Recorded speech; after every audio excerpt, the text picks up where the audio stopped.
Regenerative agriculture is growing, and that's a good thing, but we're going to have to figure out how to market these products to people who are actually looking for them. Health and nutrition was a high priority for consumers. And then when you narrow down even further to look at the emerging regenerative market, this becomes one of the highest priority values that they're looking to meet in their own purchase decisions. And it comes down to increasing nutrient density, the actual vitamins and minerals in the food that they're purchasing. They want to see an increase in that. This group of people is actually willing to pay more for these products.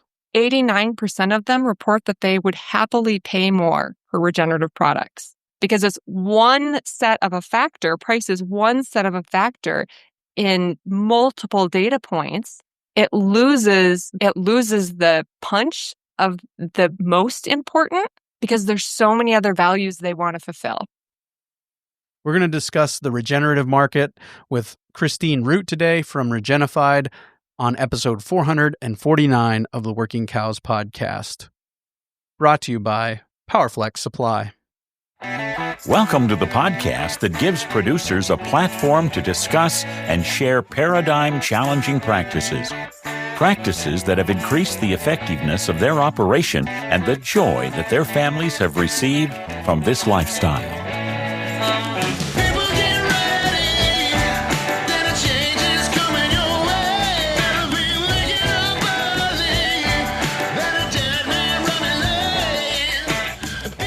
Howdy, everybody. It's Clay Connery, host of the Working Cows podcast, recorded exclusively in the Understanding Ag studios. Very excited to be joined once again today by Kristine Root. Kristine is one of the people over there at Regenified doing the work of verifying regenerative food systems, basically, supply chains, the whole works, and they're trying to give a accreditation factor to the regenerative products that people are finding on the store shelves. And they've done a bunch of research trying to figure out what exactly is it that this market wants, who are they, what brings them to regenerative agriculture looking for these products. And we're going to talk about all that today on the Working Cows podcast. But first, a word from our sponsor today, Range Ward. Range Ward builds all-in-one solar-powered electric fencing machines for the serious grazer. Their units feature powered reels, built-in solar chargers, and step-in post storage, saving you labor costs, increasing your profitability, and enabling you to spend your time on other projects. Range Ward's time-saving machines can be found on hundreds of thousands of acres across Canadian and U.S. pastures, ranging from small hobby or homestead farms to massively privately owned and corporately run pastures and grazing co-ops. Every unit is designed from the ground up to include feedback from working producers and is built in Range Ward's advanced manufacturing facilities in the U.S. and Canada. Range Ward offers a full lineup of fencing solutions, from the Power Grazer, capable of handling 30 miles of fencing, to the all-new Power Reel, delivering a Range Ward quality and efficiency.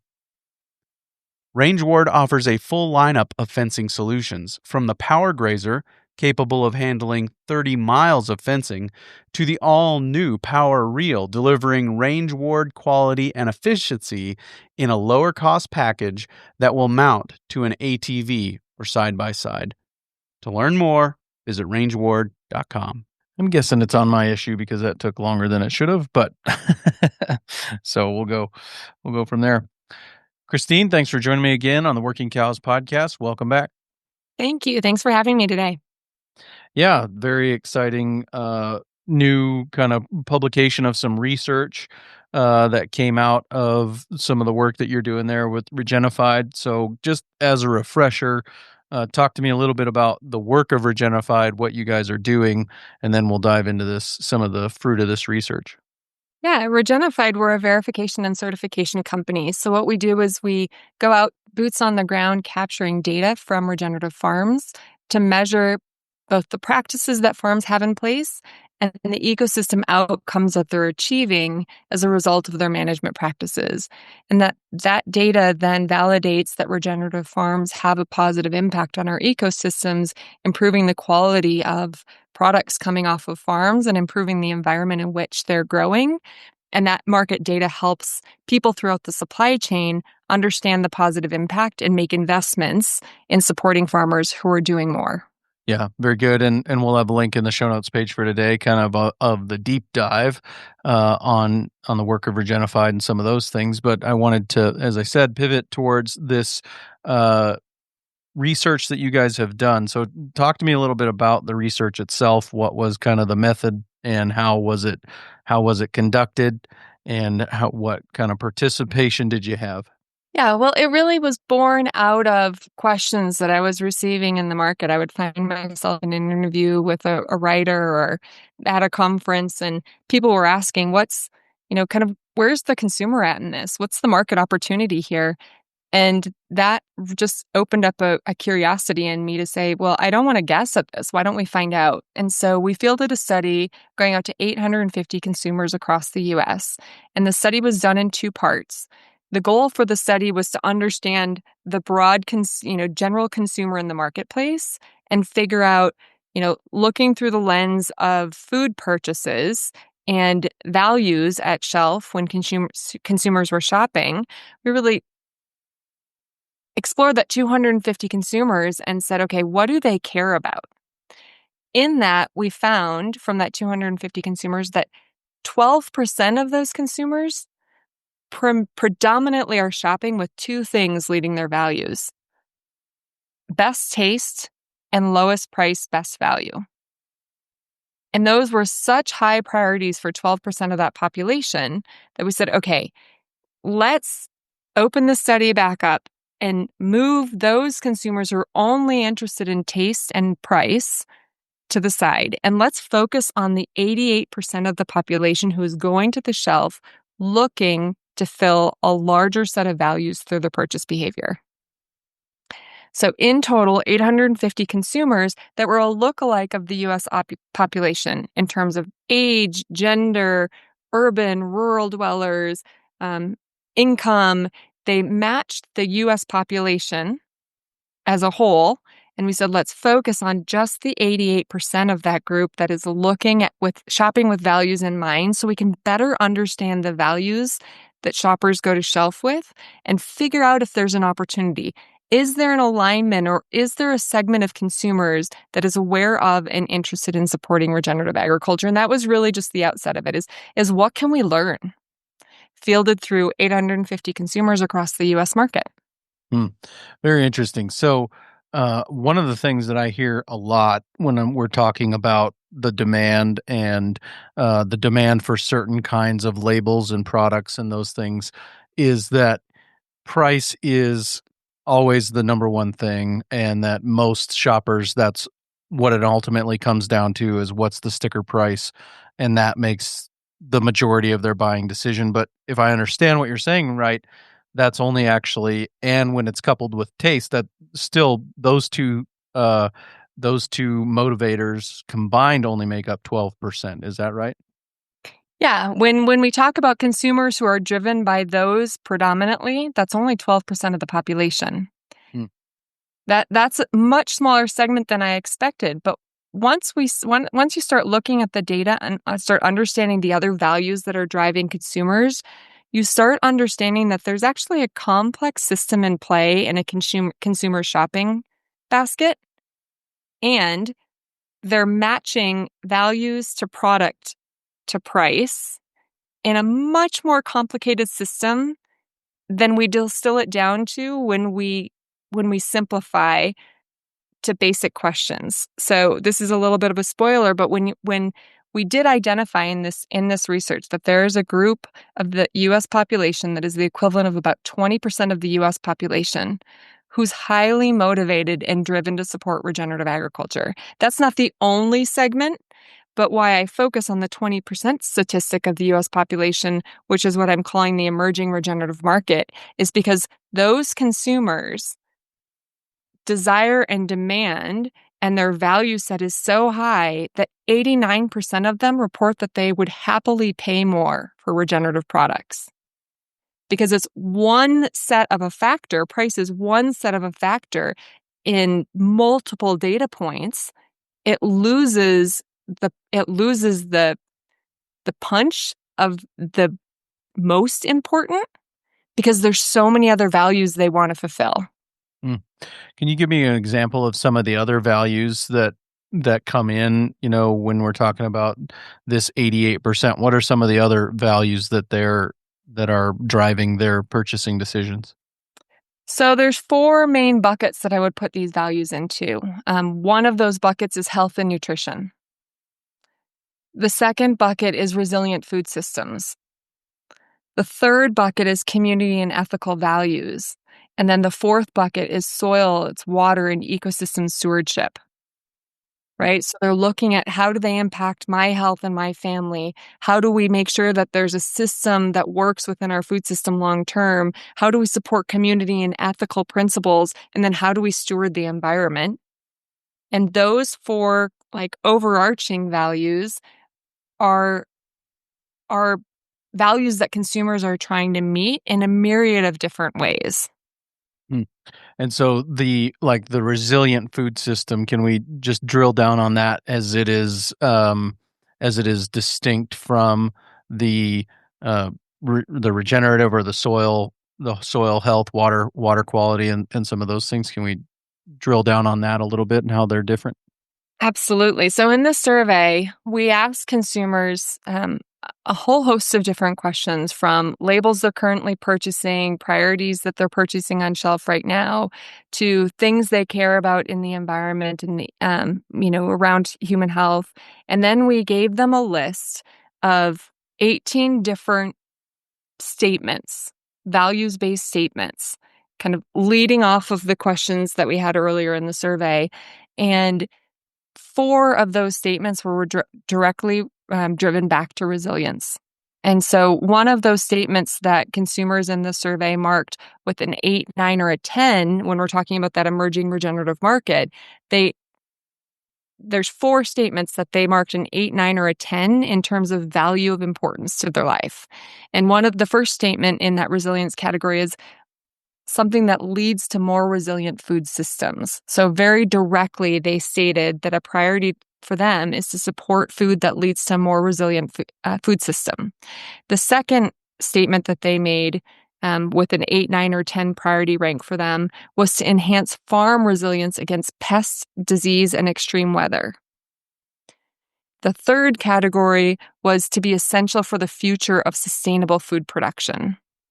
And then the fourth statement that they supported with a value of 8, 9, or 10 was to mitigate the impacts of extreme weather events on food production.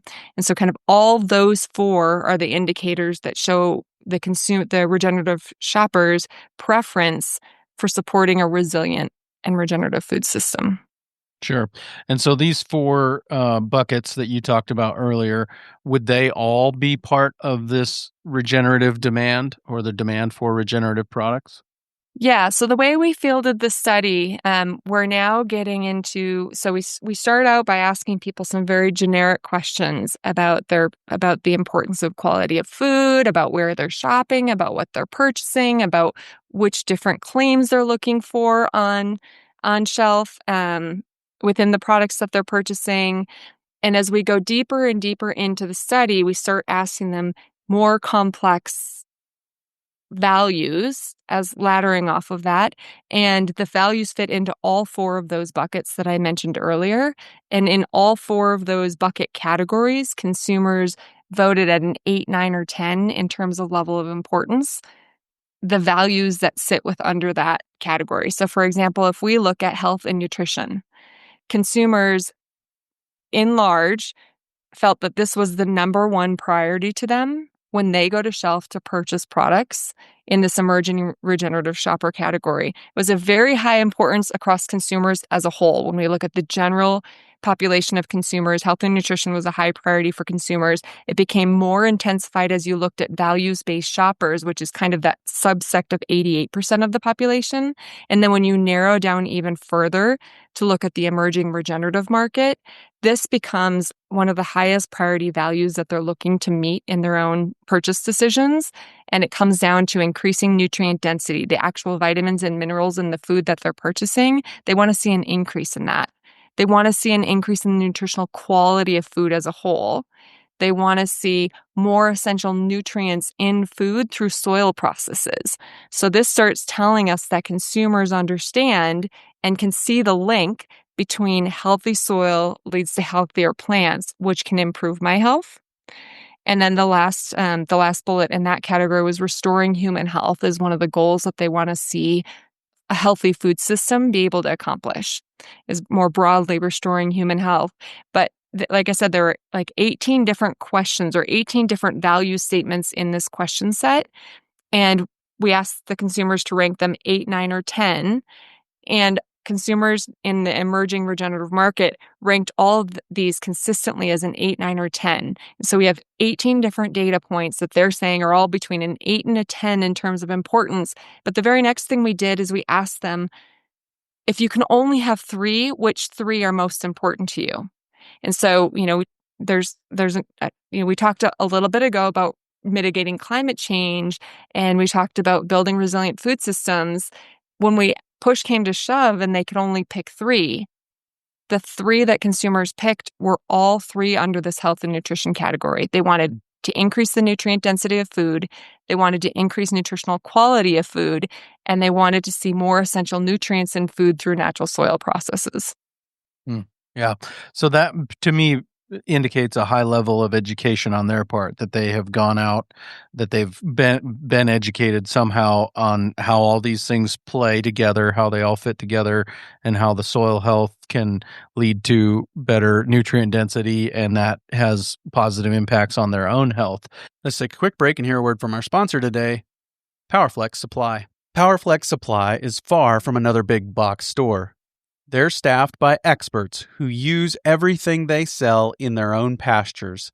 Those same experts enable PowerFlex to offer the Rancher Success Program, a free service that will help you develop your grazing infrastructure plan. PowerFlex Supply is far from another big box store. They're staffed by PowerFlex Supply is far from another big box store. They're staffed by expert ranchers who use everything they sell in their own pastures.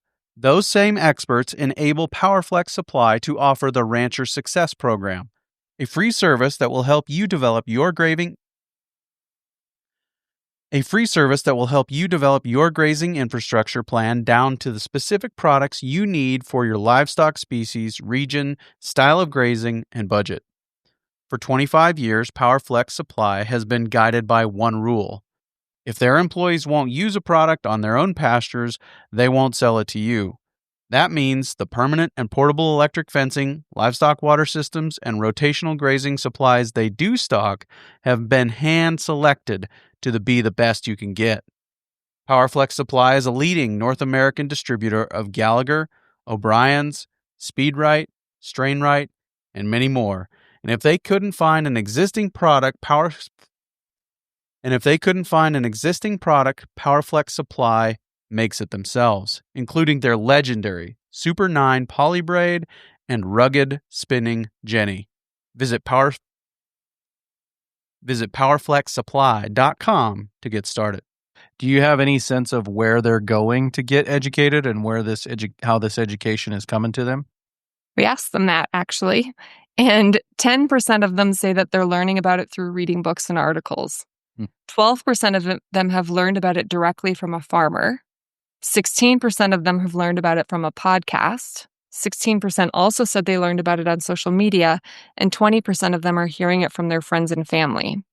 And I think another interesting piece of data coming out of the survey that is very closely aligned with where people are hearing about it, it's when they heard about it. And we learned through the study that the majority of consumers who are familiar with regenerative agriculture have learned about it within the past 2 years. In fact, 70% of consumers who are familiar with the term regenerative agriculture have heard about it in the past 2 years.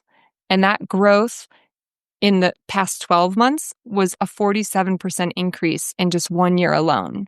So we're kind of hitting this hockey puck upturn. It was, if we look back to 5 years ago, 6% of the people had heard about it at that point, then 13%, and then 22%, and then 47% in the last year alone. And what that shows us is a fast ramping up and acceleration of consumer awareness around the topic. But there's also there's a second side to this story, because consumers as a whole, when we look at the general consumer base, their awareness of the term regenerative agriculture is at about a 62%. So when we look at the general U.S. population, 62% of consumers have heard of and feel that the term regenerative agriculture is familiar. They're aware of the term. But when we ask them how familiar were they with it and could they define it, only 26% of consumers in the general U.S. population were familiar enough with the term to be able to explain regenerative agriculture. Now, when we get to that regenerative segment, that increases significantly. So we see that general population of who has a 26% awareness and understanding of regenerative agriculture jumped to 47% when we look at the emerging regenerative market.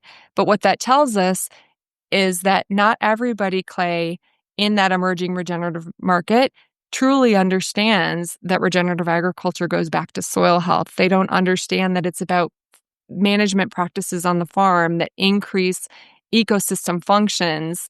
There's a subsect of the emerging regenerative market who really gets it. And some of the definitions, because we gave them a fat fill in the blank, tell us what regenerative agriculture means. And some of the consumers who did the study gave us beautiful answers for what that means. And some people didn't. Some people were confused and they saw it like a lizard whose tail falls off and regrows. Or maybe lab-grown meat was another concept that came up as a definition that consumers put into that space, showing us that there's still a large gap in terms of people's awareness and their understanding. And that's a gap that we can fill through education. Now, what's also really interesting is because of the way the study was fielded, participants who participated in the study had no idea what they were answering questions about, except that this was about food and their purchase behaviors. We asked them all the questions about the awareness and the understanding and the definition of regenerative agriculture and what kind of things they were purchasing at shelf before we got to a point of giving them any inkling we were talking about regenerative agriculture. But at a certain point in the study, we gave them a definition. We said, well, we're talking about regenerative agriculture, and here's what that means. And in as much content as you could share in one social media post is how much we gave them. And then we asked them additional questions after that. And so these questions about values at shelf, and specifically breaking into the 4 categories of the nutrient and health, breaking into the idea of resilient food systems, soil and water and environmental stewardship, and community and ethical values. Those questions came up after they saw the definition of regenerative agriculture. And so I just want to be clear that they may have not known all of those things until we gave them a definition. But after we gave them a definition, it was very easy for consumers to extrapolate that the best thing about regenerative agriculture for me is it's building a healthier food system, and I get something out of it as a consumer, more nutrient-dense food. And so that connection between soil health and my own personal health was something that the consumers could extrapolate pretty quickly through that journey of the survey. Sure. And I mean, you referenced that hockey stick growth. Malcolm Gladwell talks about the tipping point being like around 17% of, the population once there becomes that level of awareness or adoption, that it tends to take that kind of hockey stick graph type growth. And so do you think we're seeing that? We're seeing this real sustainable interest in regenerative products? I think we definitely are. And the one thing that I really am curious about is that regenerative agriculture is complex, just like nature and nature systems. I mean, it's beautifully simple in one respect, but it also has layers of complexity to it. And I think the success of regenerative agriculture is going to hinge to some degree on our ability to clearly communicate and not confuse consumers with an understanding of what it is. Yeah, that's a great point. And how do we go about doing that? I mean, as we and I want to get back to the actual marketing portion of this and some of those things, but what are we doing, or how do we go about facilitating that education? Well, I mean, I think to some degree, that is exactly why Regenerified was founded, because we saw people in the marketplace raising their hand and saying, we're going to have 100% regenerative supply chain by 2030. And the reality is that didn't exist in the marketplace. There aren't enough farmers who have embraced regenerative practices who are creating true impact and changes in ecosystems for those kind of claims to be upheld. And so I think the number one thing is to make sure that there's integrity behind the claims and the commitments and the actions that are being recognized as regenerative. And that's why Regenified's verification is about field data capture and proving the impact of the practices that farms are making through their management practices, so we can differentiate greenwashing from legitimate action. And that's critical because we're facing some serious crises right now in agricultural systems, in food production. And if we continue practicing the way that we practice, we won't have a sustaining future. We're degrading soil faster than we can repair it.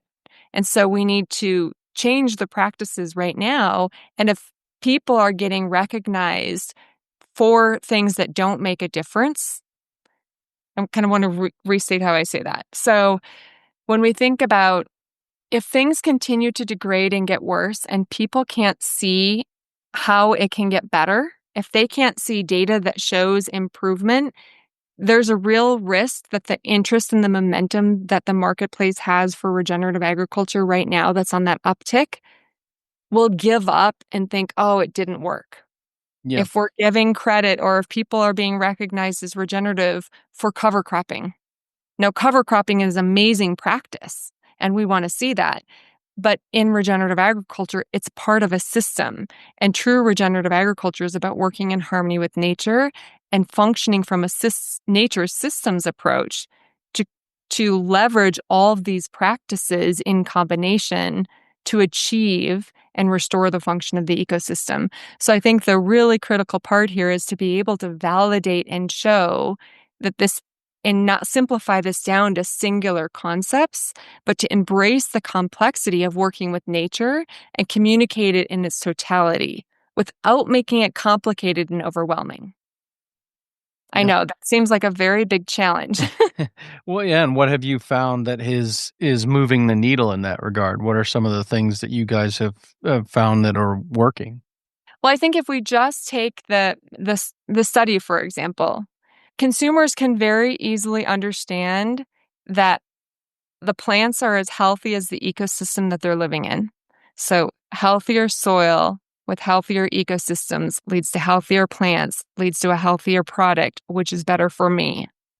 And so if we just kind of follow that through thread, and then they can see all the other values that might ladder into it. So if this is about building healthy, functioning ecosystems, what are all the things that can help back up rather than making very like sub points the hero? Let's make sure that we're talking about the core goal here is working in harmony with nature and restoring the function of ecosystems. Soil is a critical tipping point in this equation. So we really focus a lot on soil health. And in order to get to soil health, all of these things matter. And when we get healthy ecosystems functioning, here are all the benefits that can come from that. So it's just making sure that we're framing the conversation rather than getting, and I'm trying to think of a good analogy, but I'm just not coming up with one off the top of my head. I'll use diet as a really good example. If I told you, Clay, that I was getting married in September and I want to look amazing in my wedding dress, so I'm giving up Oreos, you would immediately look at me and say, Kristine, you might have to do a little bit more than that. Right? But I think, people don't innately look at regenerative agriculture and understand the complexity of ecosystem function in the same way that we understand our own diets. So people can't look at regenerative agriculture and innately say, man, cover cropping is fantastic, but it might not get you to your ultimate goal. you're going to have to do more. Well, like So Gabe is fond of saying, he's pretty confident that the majority of farmers in a room, if he asked them to describe how soils became aggregated, that he's pretty confident the majority of them couldn't do that. And so if farmers can't do that, it's a really big ask to say, okay, now consumer, suburban soccer mom, you need to understand this too and understand how it connects to healthier food.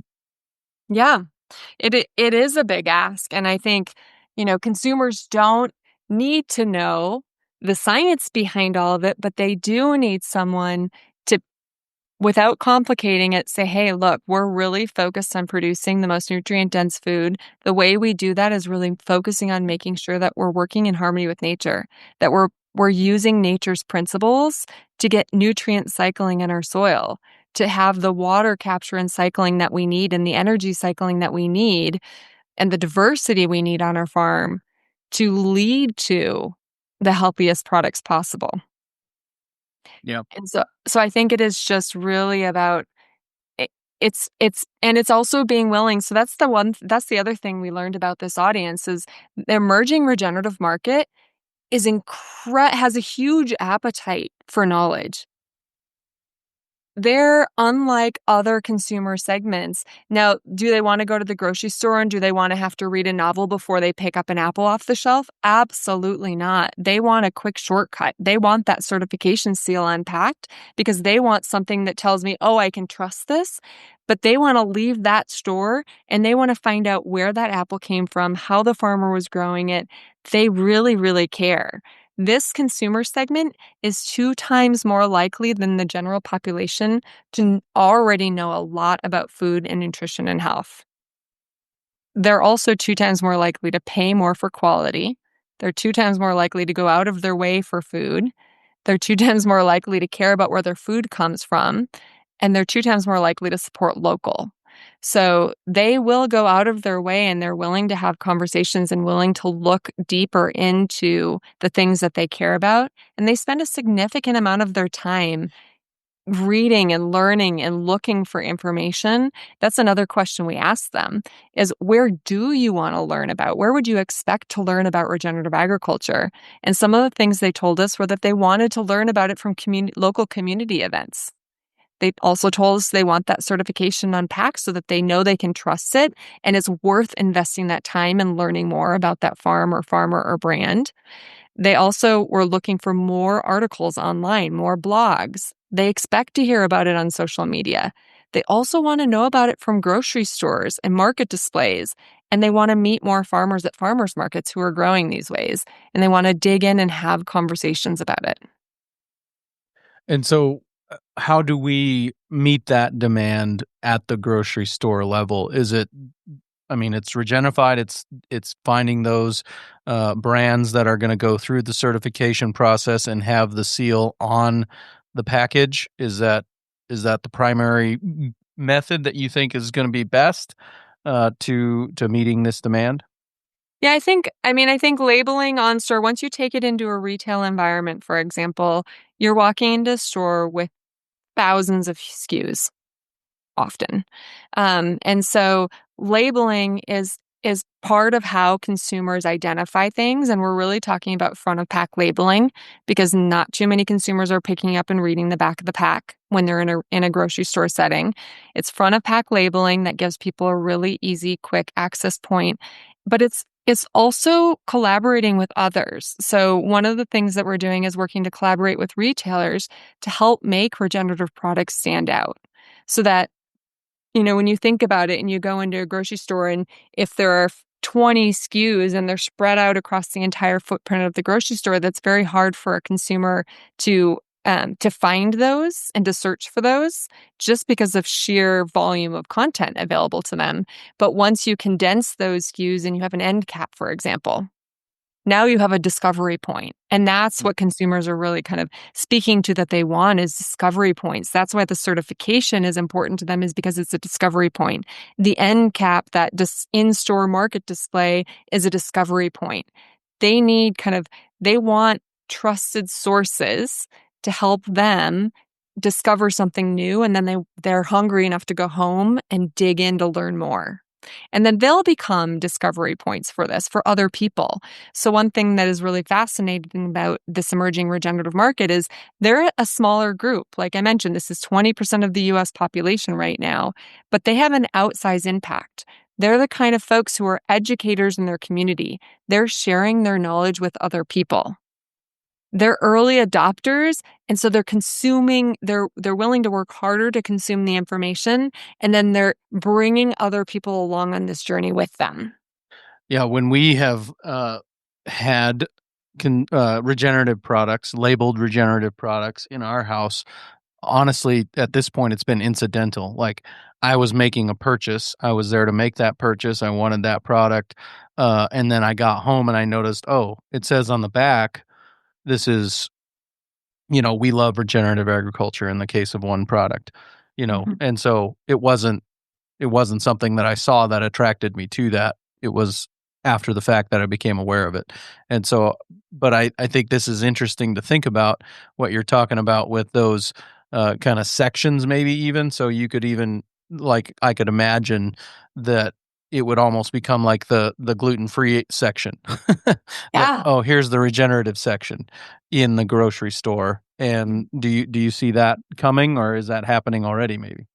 Well, I know, so some retailers have started exploring that. There was an end cap display at New Seasons Market last year where they kind of broke rank and rule in how they use end caps, and they met that call for bringing together regenerative products in one shelf end cap, and it was everything from soap to crackers to bread, you name it. It kind of just ran the whole, it wasn't, normally you see end caps that are themed in a specific way. The only theme here was regenerative, and they didn't know if it would have the lift that they were expecting, but they saw a significant increase, double-digit percentage increase in sales of those products, because the unifying factor was what consumers are looking for, is they're looking to meet their values at shelf by purchasing products. They didn't need the retailer to make it easy for them to make a pasta meal at home. They really just wanted to make it easier to find products that align with their value set. So I think some of those early pilot studies that are being done right now by retailers are setting the stage for exactly what you're proposing, Clay. But it's there's a lot of good indicators in the segment that would say that this is worth doing, right? They're willing to pay more. They're willing to go out of their way to get it. That, all these things that you kind of listed off earlier that they're willing to do, maybe that other shopper segments aren't willing to do.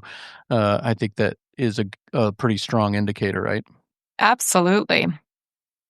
And so how do we then, we're talking primarily to farmers and ranchers today.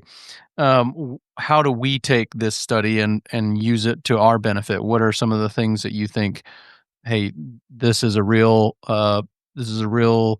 opportunity here for farmers and ranchers?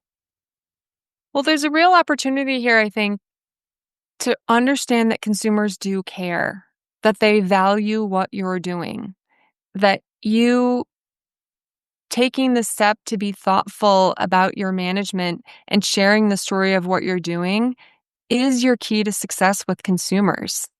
And that the consumers that we're talking about, when they understand the story of a farm, their willingness to pay that premium to support that purchase, even the face of adversity, is much higher. You get a section or a segment of loyalty from these high value shoppers that you don't find in the consumer marketplace. So, for example, let's say it was a year of severe drought and you were growing a product that was, your yield and your production was significantly dependent on drought conditions, or on good rainfall.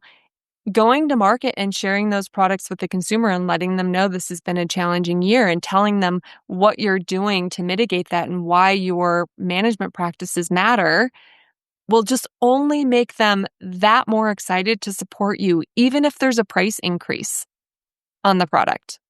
Even if for this season, there's a 10% increase on your pricing to meet the market instability that you're facing, this emerging regenerative market is willing to do it.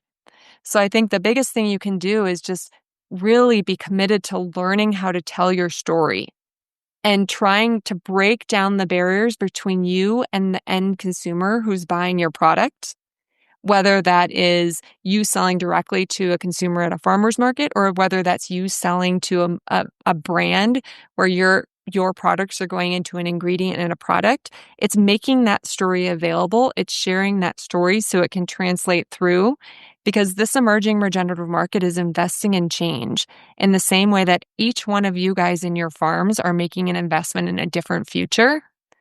Consumers have that same mindset. And the more they know about what that future can look like and the people who are investing it and why they're doing it, the more loyalty we'll see from the segment. Yeah, talk to me a little bit more about the barriers that kind of came up as far as what was keeping these shoppers from being able to find the regenerative products. I think the number one barrier that came up for consumers was they just couldn't find them anywhere. They're not seeing them when they go to the grocery store. They're not finding them when they're doing research. So the access point was the number one barrier people came up against, is inability. Because like I said earlier, 89% of these consumers are willing to go out of their way. They would change the store that they're shopping at or the place that they're purchasing. They would change a brand preference, but they're just not finding it to be able to make those changes in the first place. Yeah. And what do you think is what's next? What are some of the things that are coming from the certification perspective, from maybe even brand relationships and some of those things that you're able to talk about? Just kind of set the stage for where this is headed, I guess.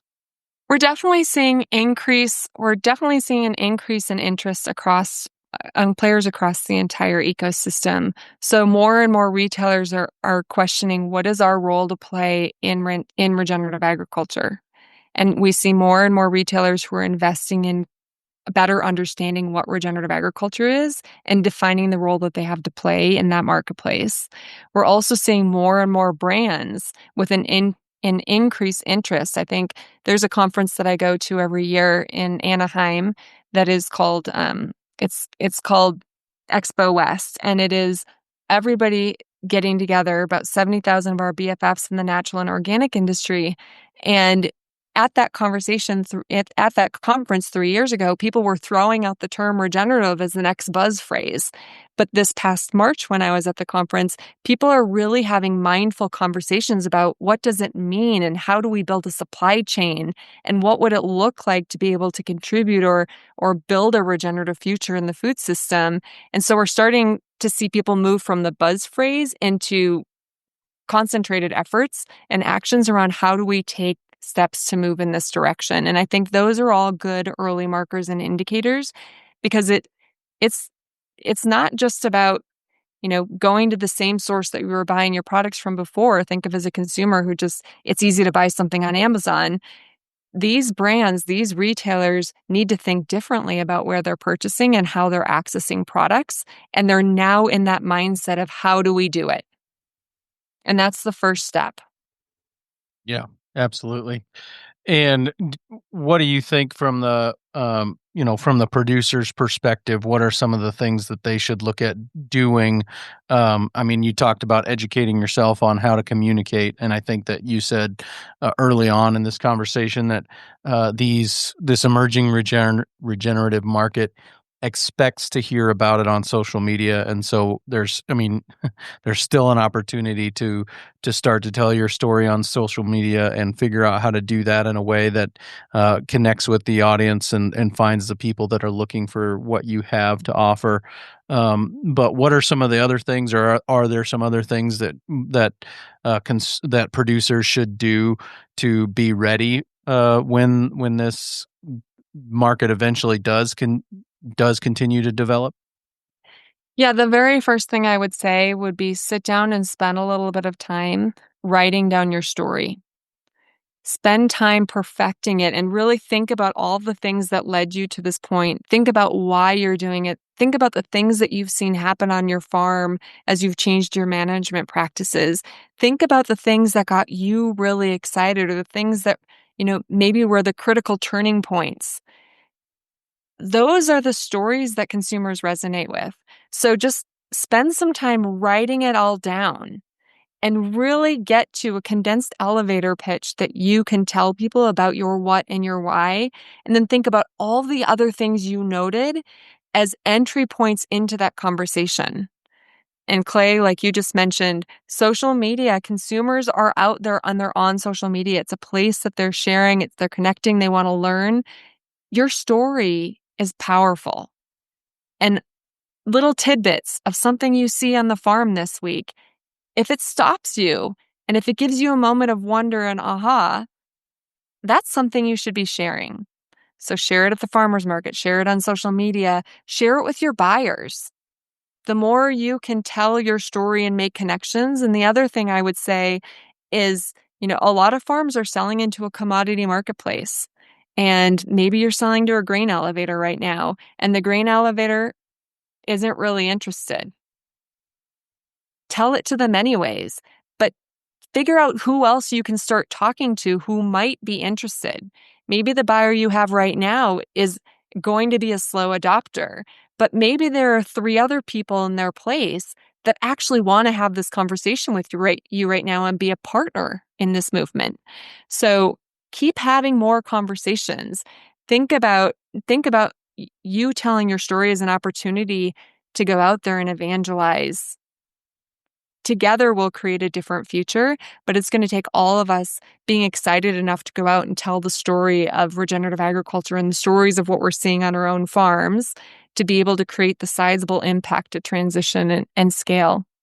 Yeah, very good. I appreciate that. And I think that, as far as the social media is concerned, a lot of the people that I've listened to over the years that have said, if you want to get traction in social media, go find the groups of people who are interested. I'm sure there are groups, Facebook groups, where you can go and find, hey, these are the people that are looking for local regenerative food. And you don't have to go in there and say, hey, I have beef for sale. You can go in there and say, hey, look at this picture of our spring calving, and here is a baby calf laying in some stockpiled forage protected from the elements, and just tell your story that way and let those connections kind of naturally form, and I've, kind of the, I think the rule of thumb that gets thrown around is, 5 posts of just adding value to 1 post selling. So maybe you make a post every day of the week or something, and then one Friday afternoon you say, hey, tomorrow we'll be at the farmer's market selling beef here, and I think that's one way to kind of start to get that traction. That's a really good base rule of thumb, because if you think about any place that you go in your life, none of us want to be sold to. We all want to meet people, understand stories. We all want to learn things. And so when you start with that mindset of sharing, but you don't want to not ask. So I love your rule of 5 posts to 1. 5 posts sharing information about what you're doing, talking about why you're doing it, talking about what inspires you, to 1 ask, hey, we're going to be at the farmer's market this week and hope to see you there. That's a really good base. And then the second thing that you just said that I really want to double click on is find out where these people are in your community. If there's a local slow food group, for example, if there's a local buying club, you want to meet these people. You want to get to know these people who have these shared values and just share your story with them. Yeah. And go out and say, hey, you have a group, you meet regularly, let me cater your meal. Let me bring the meal one time, and develop that relationship that way. And yeah. I was just going to say, one other thought is when we think about telling your story, there's there was kind of another segment or cut on this data based on what consumers are buying right now and what they care about that might be really valuable when you have to distill this down to simple talking points. When you're at a farm stand, for example, selling at a farmer's market, and you need to put a couple words on a sign, this is going to give you maybe some indicators of what consumers are looking for. So the emerging regenerative market is 4 times more likely to buy something with high quality ingredients. So talking about the clean, pure ingredients, this is just beef. There's nothing else in here. Ethical animal treatment. So the emerging regenerative market is 3.3 times more likely to buy products that support ethical animal treatment. They're 3.3 times more likely to buy products that have a high nutrient density. 3.1 times more likely to buy products from a traceable source. 2.8 times more likely to buy something with a clean label, meaning no additives or fillers. They're 2.8 times more likely to buy sustainably made, and 2.5 times more likely to buy organic. 2.4 times more likely to buy fair trade, and 2.2 times more likely to buy local. So those are some of the things that you can use if you're selling at a local farmer's market. You're local, but talking about where your farm is located in relation to this market, talking about, if you've done nutrient density testing, talking about the nutrient density test results you have. If you're, talking about beef, for example, show pictures of the beef, talk about your management practices. I love that example of the calf born. And those stories will really resonate with consumers and see that you're living the values that they care about. Yeah, very good. I really appreciate that. So, Kristine, is there somewhere that people could go and get access to some of these data points and kind of look over the study for themselves and mine the value that's there? Yeah, if you go to the Regenified website, which is just regenified.com, we have a resources page on there. On the resources page, you'll find the first release of the consumer research available on there for download. You can download it for free and dig into the details, and we'll continue to share more data coming out of the research that we're doing all through that resources page so that it can help people in this space find better success. Also, the place that people can go to start the process of getting certified for themselves. Absolutely. You can also follow us on social media. We're on LinkedIn, we're on Instagram and Facebook, and we try to do our best to share information on all of those platforms as well. Yep, and I am encouraged by the amount of regenerative coffee on the Regenified website. So, if that's how you start your day, that's something very exciting, something that you should get very excited about. Very good. Well, Kristine, anything else that we missed? Anything else that you want to make sure that we covered today? Nothing that I can think of, no. Well, in that case, I'll just say thank you for your time today. Yeah, thank you for having me. It was great to connect with you, Clay. Very good stuff there with Kristine. Really appreciate her understanding of the market and just the lessons that we can learn about the importance of being able to market our products. And we've been talking a lot about that on the podcast lately.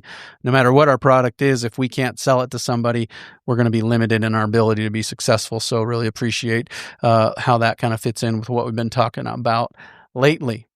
Coming up next on the Working Cows podcast, looking forward to a conversation kind of picking up where we left off with Alan Williams, where we talked about grass-finished beef. We're going to talk to Alan Williams and Morgan Hartman about pasture to plate. How do we get it from the pasture? Okay, we've raised a good cut of grass-finished meat.